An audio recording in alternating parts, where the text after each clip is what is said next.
Hi, my name is Alyssa, and for as long as I can remember, I have never been satisfied with the way I looked. So, what did I do as a young girl who wasn't confident in her body? I started dieting at the age of 11. Now, was this diet recommended by my doctor? Did I check in with a certified dietitian on a monthly basis? Nope. Wow, not a great plan. I know it sounds like a good idea, but generally doctors know nothing about proper nutrition because it's not a part of their training, and dietitians tend to be all over the place with the quality of their advice, particularly as fat acceptance has creeped into the field. So in my opinion, if you aren't navigating through major health issues and are just trying to lose weight, you're better off just doing your own research than to risk being paired with an activist dietitian who can burn years of your time leading you down the wrong path.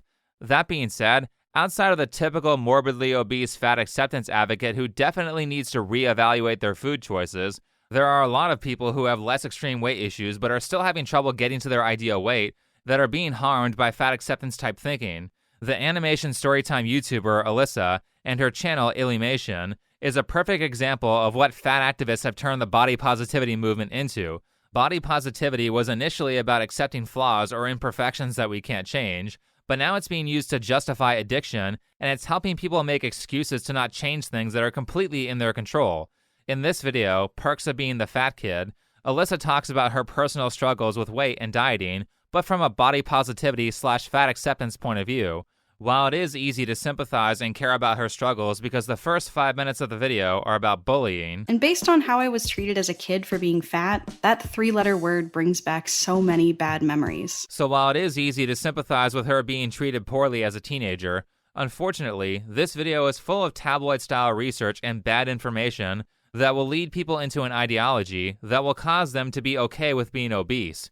For example, this moment here. According to the National Library of Medicine, about 1/2 of teenage girls and 1/4 of teenage boys have tried dieting to change the shape of their body. And of those girls, more than 1 out of 3 were actually at a healthy weight to begin with. And these numbers are wild to me. So my first question is, what's wrong with teens trying to lose weight? 1 in 5 people between the ages of 2 and 19 in America are obese, which means they should be concerned about their health. The second part of this statement says that 33% of teen girls who tried a diet were already at a healthy weight. What does a healthy weight mean? By some standards, I could be 40 pounds heavier than what people would describe as thin and still be at a healthy weight. These girls might have wanted to diet because they weren't thin, and wanting to be thin does not mean you desire to be underweight like the tone of this was suggesting. So I looked up where Alyssa got the quote, to which she did not properly cite, so maybe this is the correct source. The first problem I see is that this is a sociological study from 20 years ago.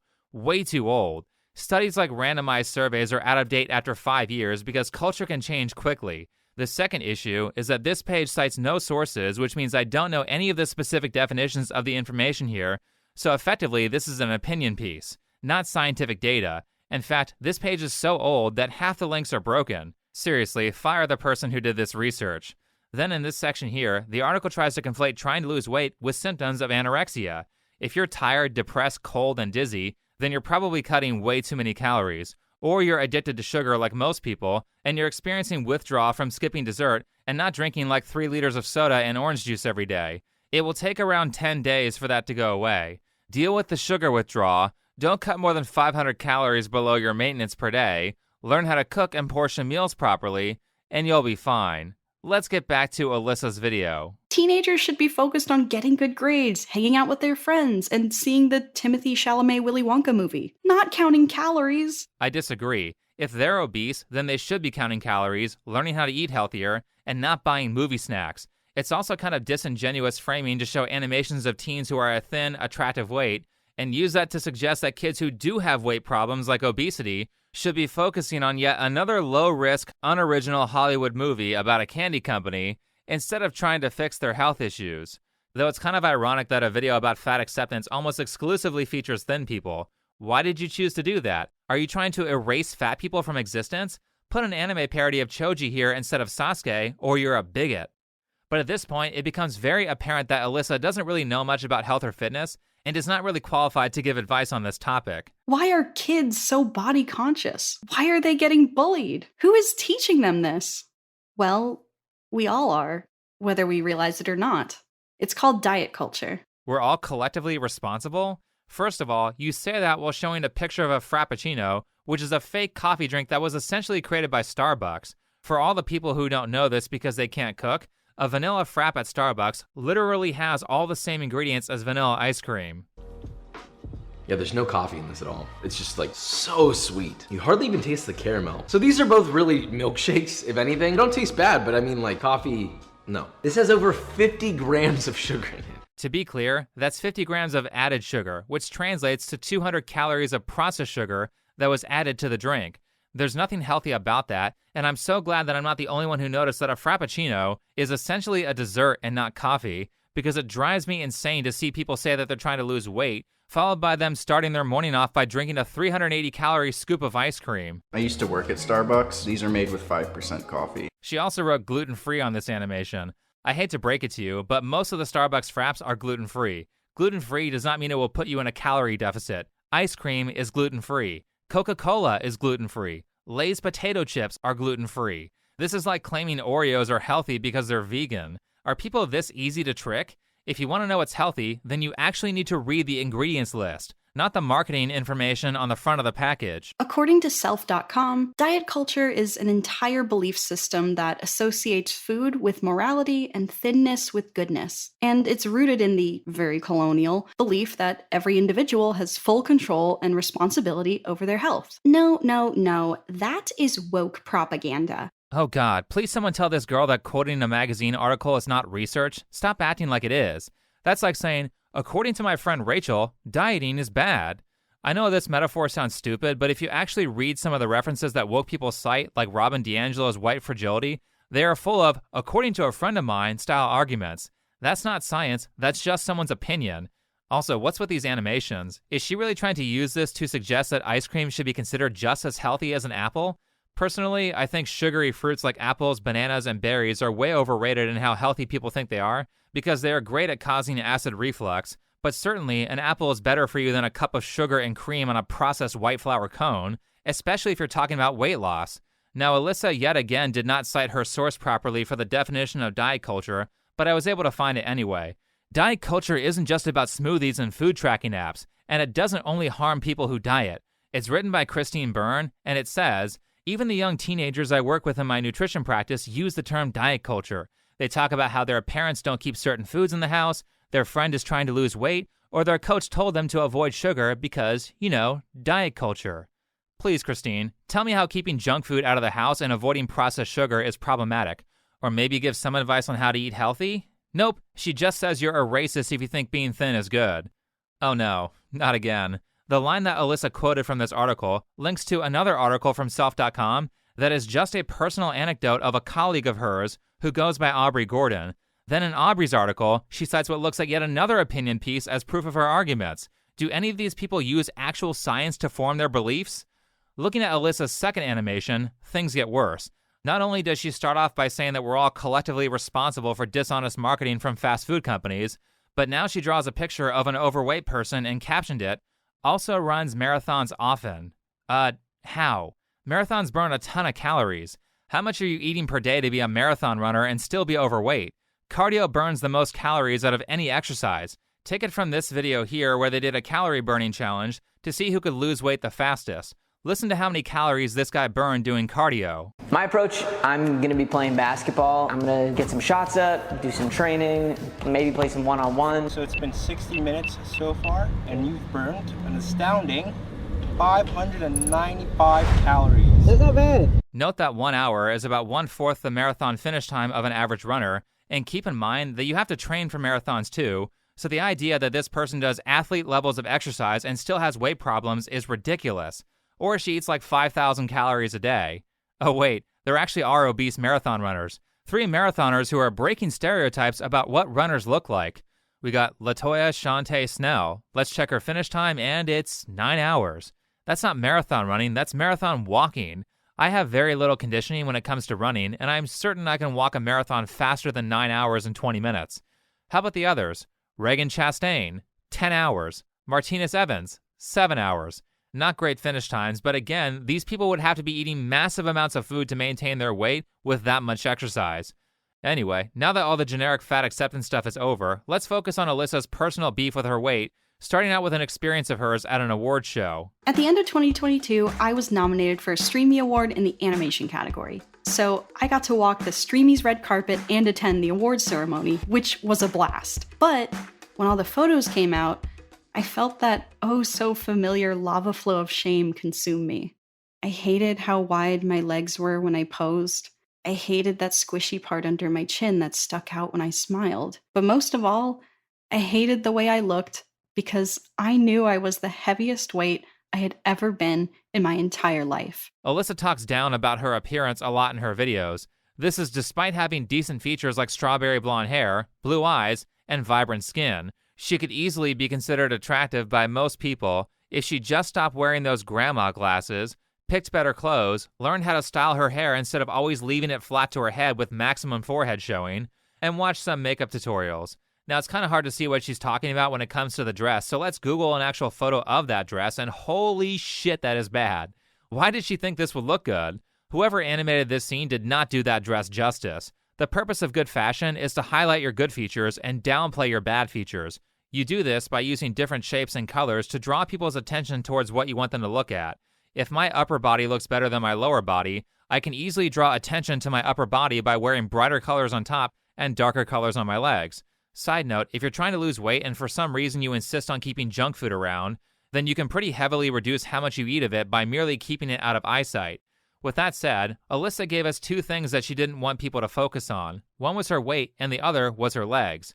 Well, all that weird stuff going on in the middle of her dress immediately causes me to focus on her stomach, and the overall design of the dress ends up making her look bigger than she actually is. Second, while you can't see it well in the picture, the animation shows that the dress has a break in it, which brings attention to the legs. Last, if you look closely, you can see the dress is see-through. Why would you pick a see-through dress with an opening in it if you don't want people to focus on your legs? I mean, this whole outfit causes people to laser focus on things she doesn't want them looking at, and it appears that there is no intention behind why she's wearing that dress. It looks like she picked something out that she randomly thought was interesting and creative without asking, would this actually look good on me? How do you draw people for a living but don't know fashion? This girl has millions of followers, yet if you saw her out in public, you'd be afraid that she's about to pester you for spare change. She has the fashion sense and physical self-awareness of Abby Shapiro. Instead of wallowing in depression about how you look on camera with an unflattering angle, an unflattering pose, and a bad outfit, why not work on the things that are causing you insecurity? Well, the good news is that Alyssa actually does do that and tries to improve her appearance with diet and exercise. So, what did I do as a young woman who wasn't confident in her body? I started dieting. I found a gym, I found a personal trainer, and I got to work. And after a month of working out for 3 days a week, 45 minutes at a time, doing cardio, abs, arms, legs, as well as going to cycling and or yoga class once a week for an hour, I lost 0 pounds? How? I was doing everything right. Calories in, calories out, more greens, less takeout, gym membership, personal trainer. I will say that if you're making lifestyle changes to be more in shape, you might not make much progress your first month because you're just being introduced to fitness and healthy eating, and it takes time to build the correct habits that will lead you to what you want. That being said, not all personal trainers are created the same. Personal training has a really high turnover rate because it's primarily a sales job, and because it's a sales job, most personal trainers are new and they suck. This trainer is all over the place with the exercise recommendations that she's giving Alyssa. She's like wasting time lifting 2-pound weights, then doing yoga, then a rowing machine, then a leg press, all without enough weekly time dedicated to each activity to build proficiency. Alyssa, did she specifically sit you down and ask you what you wanted? That's what a good trainer is supposed to do. Considering that all we've heard from you is that you want to lose weight, doing a bunch of random exercises for 45 minutes 3 times a week, particularly low-weight resistance training, isn't the best way of achieving that. It sounds like she was selling you a program that you didn't need just so she could have a paying client. Because in reality, cardio is the most efficient way to burn calories, so simply taking a 1-hour cycle class or a 1-hour Zumba class 4 to 6 times a week would have been much better for weight loss. Honestly, I think personal trainers are a giant waste of money if you're just looking to lose weight as an average person. Trainers should largely be reserved for people who want to learn how to bodybuild, treat chronic pain, and for people who want to learn conditioning exercises to help them get better at a sport they're doing. Well, for that last one, a physical therapist or a certified strength and conditioning coach would be a much better option. This made no sense. Unless maybe I just wasn't working hard enough. but my personal trainer assured me that I was doing great. I might not have seen the scale move or felt like my clothes fit better, but from her perspective, she noticed an improvement in my posture. She saw my energy and endurance had increased too. Even the way I talked about life, I was noticeably less stressed. And although I did agree with her, my back wasn't hurting as much, I was getting better sleep. I will agree that Alyssa's posture is horrendous, so any improvement in that is good. I think she should consider investing in some ergonomic gear to help her sit up straight when she draws, and spend some time practicing her standing posture. Posture like this is going to cause you a lot of problems when you hit 30, if it hasn't already. Less back pain is great too, but to be honest, your trainer probably just said this stuff because she failed to help you achieve your goals, which might cause you to not buy any more training, and she doesn't want to lose her job. So these improvements are great, but since they aren't what you actually went to the trainer for, I don't consider them a success. Ideally, you go there to lose weight, and then as a side benefit, you get better posture and physical fitness. I told her thank you for the reassurance, but I still didn't like how I looked, and I was scared I never would. But she assured me I just needed to keep at it and have faith in myself. Yeah, this just sounds like you're clearly communicating that you did not get what you paid for. And a goal of, I want to lose any amount of weight, is not unachievable, even for the first month, so it's really on your trainer for failing to guide you to that. I understand that I said that you may not make strong improvements in the direction that you want the first month, but the reason that you pay a trainer is so that results are more of a guarantee. Again, this is a failure on the trainer's end. And besides, it had only been a month. Surely soon I'd know. 2 months of diet and exercise, no change on the scale. And I had worked my way up to jogging a mile easily on the treadmill, doing crunches and sit-ups for a minute straight. I was even starting to match my personal trainer's strength, and we worked out side by side. And she told me to keep at it, don't look at the scale, just focus on how working out makes you feel, not how it makes you look. But you went to the gym to look better. Your trainer isn't validating your initial wants to distract you from her failure. When did Alyssa say that she wanted higher physical fitness? All we heard from her was, I want to lose weight to look better. I can understand if there's no weight loss after a month, but 2 months when you're paying a professional is ridiculous. And you should be able to get all the fitness benefits she achieved while losing weight. So either Alyssa is getting bad advice, or she's a client who is not willing to put in the effort to change her diet. Also, the fact that Alyssa was able to match her personal trainer's level of strength so quickly is kind of a red flag because it suggests that her trainer doesn't work out that much. That's not too uncommon. I worked in the fitness industry for years, and a lot of people who train clients are out of shape. I don't think Alyssa's trainer is actually worth what she's spending. Out of nowhere, I started getting fainting spells. 5 reps in, my head would get light, and the room would start spinning. My muscles would fail on me, my eyes would unfocus, and the dizziness would take over even when I was just walking on the treadmill as a warm-up. I might be wrong, but Alyssa seems to imply that she was having these problems because of eating too little. The problem with that line of thinking is that a lot of things can cause lightheadedness during a workout, and I doubt that lack of food is the issue because she said that she hasn't lost any weight, she previously was gaining strength, and those things won't happen if you eat too little. So unless she vastly decreased her calorie intake to like under 1,200 calories a day, it's probably not the food. Now, Alyssa does go on to say that she did the responsible thing, which was to check in with her doctor to see if there was anything wrong with like her hormones or her heart. They found nothing, which sounds bad, but the good thing about checking stuff out and finding nothing is that it rules out what might be wrong with you. Considering that nothing was found to be medically wrong, and I'm assuming that her doctor advised her to not do intense exercise during her period, there's probably some lifestyle thing that she's doing that's causing the dizziness, like poor sleep, poor electrolyte balance, light sensitivity, and allergies. Get 7 to 8 hours of sleep a night, drink some coconut water or an electrolyte supplement, wear blue light filter glasses, and see an ear, nose, and throat doctor. Now, in my opinion, though you can take this with a grain of salt because I'm not a healthcare professional, but in my opinion, I think it's most likely to be allergies. Stuff like nasal allergies and sinus issues will make you tired and lightheaded all the time. Alyssa animates a lot of weed references in her videos, and I mean a lot. She lives in California, it's legal there, weed is a flower, and yes, you can be allergic to it. If that's something you partake in, then consider taking a break for a month and see what happens. Outside of that, as someone who has faced some pretty mentally debilitating allergies in the past, I will say change your AC/heater filter in your house or apartment every month with an FPR10 filter or a MERV13 filter. Invest in some air purifiers, and if you're using a humidifier, you need to clean and maintenance those things daily or they will spread mold everywhere. So that's my opinion. Alyssa has complained about having lots of health issues in the past, and many common health issues can be fixed by changing your daily habits. So, my personal trainer and I scaled back the intensity of the workouts, and we did exercises that didn't require too much up and down. But then 3 months of diet and exercise, and still no change on the scale. It was so frustrating. My personal trainer asked if I was eating enough and drinking enough water, and I promised her I was. I left those unhealthy, restrictive eating habits in middle school. I was even consulting a dietitian and following a very strict and honestly triggering meal plan, but I was still not losing any weight. Okay, so now I'm suspicious. Either you have a terrible personal trainer and a terrible dietitian, or you aren't actually following the diet and putting yourself in a calorie deficit. Considering all the woke stuff from the self.com article from her video that I went over earlier, I wouldn't rule out that her dietitian is incompetent, but there's no way you stayed on a calorie-restrictive diet for 3 months and did not lose weight.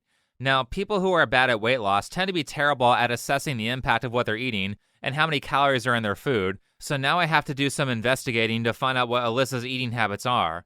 After scrolling down through her community tab, the only thing I was able to see her eating was ice cream. Strike one. In fact, I've only ever really seen her show herself with processed junk food. Here's her with McDonald's. We had the Frappuccino/adult milkshake ad from earlier. Here's a picture of her grabbing Frosted Flakes. Newsflash, cereal is not healthy. Next, at the end of the weight loss video, she shows this picture of a shopping cart full of what I assume she thinks is reasonably healthy food. We have a giant piece of bread, sour cream and onion potato chips, processed meat, canned tuna, and more sugary cereal, Trix and Frosted Flakes again. Does she know that most of this is junk food and eating stuff like this will make it much harder for her to lose weight? The last red flag I found was here. So, okay, I have acid reflux. The acid in my stomach likes to do the vertical boogie up my esophagus, and thus my tummy makes weird noises sometimes. So in my opinion, Western medicine seems to have completely failed to effectively treat acid reflux or chronic acid reflux. None of the interventions for it seem to actually work, the surgery for it is super invasive, and the stated cause is a genetically loose opening in your stomach that allows acid to leak out. In my conspiracy theory style opinion, I think that's all BS, and acid reflux is actually caused by a fungus called Candida. What causes Candida to grow? Sugar, alcohol, and coffee. If she has acid reflux or chronic heartburn, then it's pretty much a guarantee that she eats a lot of unhealthy food or has high-calorie habits like alcohol consumption. I'm not going to spend 10 minutes talking about it, but if you have acid reflux, then on screen, I have posted what I and many others have done to get rid of it. Of course, talk to your doctor, but basically you treat yourself for Candida overgrowth. Anyway, the point is that I don't think Alyssa eats healthy at all, and that's the big reason why she isn't losing weight. I think the restrictive and triggering diet her dietitian provided was probably something like gluten-free or one of those fad diets that you can still eat a bunch of unhealthy food on, not something that's actually calorie restrictive. So, we continued the workouts, and I just had to hope for the best. But 4 months into diet and exercise, there was still no change on the scale, and it made me feel like such a failure. Come on, Illy. You need to be patient. Losing weight is a lifestyle change. You have to be serious and committed to it if you really want to lose weight. And you probably weren't losing weight because you weren't doing enough high-intensity interval training. No. She needs to be doing strength training if she wants to lose weight. No, she needs to eat more protein to lose weight. No. Okay, it's really simple, Alyssa. Stop eating junk food. If you have genuinely been trying to lose weight for 4 months and you still haven't made any progress, that's food addiction and cheating on the diet. She didn't have that much weight to lose in the first place, and she should have easily been able to complete her weight loss journey at 4 months. Now, I know all the haters in the chat will be like, see, I went to a doctor, I hired a personal trainer, I went to a dietitian, I did everything right. Except you went to a personal trainer who obviously has no idea how to condition someone for weight loss, and considering that the article that you referenced from self.com was written by a dietitian who was in favor of intuitive eating, your dietitian was likely also not qualified to teach you how to lose weight. Intuitive eating is good for anorexics, not people who are trying to lose weight with a healthy, small, daily caloric deficit. Though Alyssa never actually says what her diet was, she just said it was triggering. Why be so brief? Why not tell people exactly what you ate? It couldn't be that triggering because the only examples that you ever show are junk food. So I don't believe you actually gave this an honest shot. I think you half-assed it, are hiding behind the, I talked to the professionals, and are using genetics as an excuse when you have years of history on Instagram of thin pictures of you. What magically changed about your genetics in the past year and a half that made it impossible for you to be thin? Maybe there's a different way I should be doing this. Or maybe, just maybe, this was proof that all the workouts I was doing was enough. Maybe this was proof that all my body really needed was a little more stretching, a little more strength, and a nice walk every now and then to make me feel better. And maybe, as weird as it may sound, maybe this was proof that my body and other people's bodies don't need to be less fat to be considered healthy. I love how she completely shifts the goalposts at the end of the video. Your stated goal wasn't health at the beginning. You said you didn't like how you looked in this really bad fashion choice of a dress, and you wanted to be thinner. Absolutely nothing was said about health. This is all cope because you didn't achieve your goal, and I don't get why saying that you want to be attractive is some sort of high immoral crime. I want to work out to get strong. I want to work out to get healthier, but I'd be lying if I said that I didn't want to lose the belly, lose body fat, make my face more chiseled and looks maxed. These are things I feel I do not like the way my body looks. And, that's not on their own. Those feelings aren't, necessarily healthy, but also they aren't the main reason I do this stuff. They're just sort of like a little treat, a little bonus. Why do these people have to pretend? I don't want to look good. That's just a bonus. Wanting to look good is an unhealthy mindset. Bullshit. There's a difference between desiring to optimize the stuff that you can change and hyper-focusing on genetic factors that you can't. Wanting to lose weight to look better is good, as long as you aren't underweight, and having a meltdown because you don't like the shape of your ears or whatever is not healthy. You don't have to morally grandstand by saying, I'm more refined because I don't care about my appearance, I care about my health. Well, I hate to break it to you, but attractiveness and good health are often highly related, and I'm not just talking about weight. Bad posture is unattractive and bad for you. Mouth breathing is unattractive and unhealthy.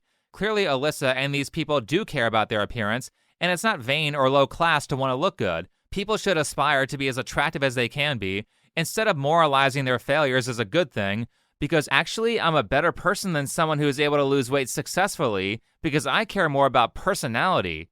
You're just saying that because you failed. You're just as superficial as everyone else, which is why you wanted to lose weight in the first place, and this is all cope. We've been told our entire lives that you can't be healthy if you're fat. Yet, here I am, at the heaviest I've ever been in my entire life, but also the healthiest I've ever been, according to multiple doctors. It was around this time I revisited a podcast I hadn't listened to in a while. The show is called Maintenance Phase, and it's hosted by Aubrey Gordon and Michael Hobbs. Each episode, they go over diet trends and fads, the history, the myths, the biases. They have really helped me reconsider what it means to be healthy. Wow, this is a very misleading animation. Note that she began this segment with, it's not unhealthy to be overweight. While that technically might be true in terms of all-cause mortality, being a few pounds overweight will most likely not end your life early, but this specific animation is completely inaccurate. The girl on the left is named Aubrey Gordon, and if that name doesn't sound familiar to you, remember this opinion piece that I showed earlier that was cited as evidence in the Self.com article that Alyssa used? Well, this girl on the left wrote that article. Small world. But in this animation, she's depicted as a little overweight, when in reality, this is what she actually looks like. Who animates this stuff? She's maybe like 160 to 170 pounds in this animation. A little fat. However, in real life, she's like over 300 pounds. I really have trouble believing that Alyssa is trying to be honest about her dieting when she wildly misrepresents Aubrey to make her look vastly thinner than she actually is. This is like the Anita Sarkeesian animation all over again, but much less accurate of a representation. More good news, because of Alyssa's recommendation, I watched an episode of Maintenance Phase, and despite them being politically aligned with Alyssa, actually maybe closer to the radical left than Alyssa is, even they will say that being morbidly obese like Aubrey is unhealthy. If you look at the raw numbers, it's true that very fat people have shorter lifespans than thin people. Yeah. It's complicated for the lower weights, and there's a lot of scientific debate about sort of when that association kicks in, and we'll get into it. But that correlation, that statement that very fat people are more likely to get heart disease and diabetes and everything you've read about in a million Newsweek articles, that's never really been debated. It absolutely has been debated. Do you know who debated it? Your morbidly obese co-host said that people were wrong for assuming that she's unhealthy in the article that I showed at the start of the video. And many creators, such as Noah Samson, often say that morbidly obese people can be healthy. But imagine that. Being obese is not good for you. The research is so clear on that even they have to admit that if they want to maintain their branding as a podcast that is good at research. All right, let's see Alyssa's final piece of advice. A carrot isn't an inherent good food, while chocolate is an inherent bad food. Food is just food. No matter how many calories, carbs, sugars, you should feel free to eat whatever food you want to without beating yourself up about it. I'm done. That was such terrible advice. I don't know how this video could be considered as anything other than enabling food addicts to not fix their health. She basically just said, I tried to lose weight to look more attractive, and I gave up because I couldn't figure it out, so you should give up too and gaslight yourself about what your actual goal was. Thanks, Alyssa. You're really improving the world. You know what's great about this advice? Because you conflated being overweight with extreme obesity so you could say that both are healthy, what's going to happen is that people who watch this video that are 300 pounds are going to say, see, Alyssa is fine with being overweight, I don't have to change either. And then they'll eat themselves into an early grave. Stop writing criticism off as malicious concern trolling when the ending message of your video was effectively, if you can't stop doing drugs, then drugs aren't bad, and you should take whatever drugs you want and as many drugs as you want. Keep in mind that Alyssa's videos are clearly targeted at children based on the style of animation and the references and jokes she makes. I will say that my opinion of Alyssa was far more favorable, specifically until I saw that last clip. That being said, a book I've been reading recently is called Influence by Robert Cialdini, who is a psychologist at Arizona State University. The book is about what behaviors get people to comply with your request. How do you influence a person to buy a car? How can you convince someone to do you a favor, volunteer for charity, or maybe get a cancer screening? Well, there are tons of psychological tricks that people aren't consciously aware of, that good influencers employ, that get people to comply with a request or absorb an ideology. The best chapter and the most effective compliance tool in the book is social proof. An example of social proof would be, if you're trying to sell a cell phone to a customer, saying something like, most of our customers prefer this phone, and I just sold one to someone like you an hour ago, will cause people to buy from you more frequently, as opposed to talking about all the good features that the phone has. To a large extent, everybody does things because other people are doing them. Using social proof works very well to get people to comply with what you want. Knowing that is important if you're an influencer, and on the positive end, it can be used to decrease things like theft. Dr. Cialdini talks about how the Petrified National Forest Park in Arizona had a problem with people stealing fossils from the park. Initially, when they tried to prevent theft, they made a social proofing mistake by putting up a sign that had the sentiment of, a lot of people steal fossils from the park, please don't steal. This sign actually caused theft to rise because it gave theft social proof by insisting that it was normal. Because of this, Dr. Cialdini did an experiment to see if different types of signs produce less theft in the park. He talks about it here. My colleagues and I conducted an experiment at the Petrified Forest National Park, where on average, 2.95% of visitors per day engaged in fossil theft. We alternated a pair of signs in the high theft areas of the park. Our first type of sign urged visitors not to take wood, while depicting a scene showing 3 thieves in action. It nearly tripled theft to 7.92%. Our other sign also urged visitors not to take wood, but contrary to the counterproductive social proof message, it communicated that few people steal from the park by depicting a lone thief. This sign, which marginalized thievery rather than normalizing it, reduced larceny to 1.67%. Other studies have documented the unintended negative consequences of trying to move people away from a detrimental action by lamenting its frequency. After an education program in which several young women described their eating disorders, participants came to show increased disorder symptoms themselves. After a suicide prevention program informing New Jersey teenagers of the alarming number of adolescents who take their own lives, participants became more likely to see suicide as a potential solution to their own problems. In short, persuasive communication should avoid employing information that can normalize undesirable conduct. Before reading this book, my stance on fat acceptance normalizing obesity was that there isn't strong evidence that it encourages people to be fat.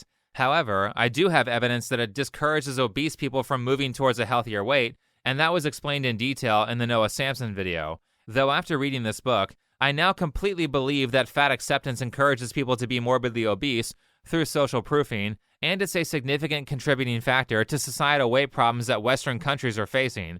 Of course, I'm not the only one who believes that social proofing is effective. Obviously, fat acceptance advocates and people like Alyssa believe in social proofing because a ton of their arguments are based on social proof, not data. I don't like dieting, so I'm going to reference a Self.com article of a person who agrees with me named Christine Byrne, who references an Aubrey Gordon source merely because she agrees with her, and Aubrey Gordon references an opinion piece from a scientific journal that was published over 40 years ago. So not only does she have social proof, but she can appeal to authority. Was anyone here actually convinced by facts and logic? No, they were convinced by influencing technique.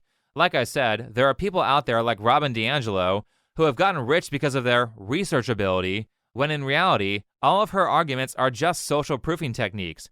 So stop gaslighting everyone by saying fat acceptance and normalizing obesity is not having an effect on society. Fat acceptance isn't helping people. It's just confusing people on what's healthy, so they think that this person who is 5 minutes away from a heart attack is just as healthy as this person if she walks on a treadmill for a few minutes a day. Exercise is not going to make you healthy if your diet is full of junk food and crap. Now, on a personal level, of course, social proofing is important. That's why you should be careful about the types of people that you surround yourself with, because you are the average of the people that you see on a regular basis, especially when it comes to addiction. One of the most difficult parts of overcoming something like obesity is that you might have to find new friends and get rid of the old ones, because the old ones will pull you back into your old behaviors, whether they are aware that they're doing it or not. The biggest benefit of being aware of influencing techniques is that the knowledge of their existence can not only help you spread positive changes in people more effectively, but also this knowledge can be used to protect you from being influenced by those with malicious intent. Anyway, thanks for watching, follow me on Twitter, and I'll see you in the next video.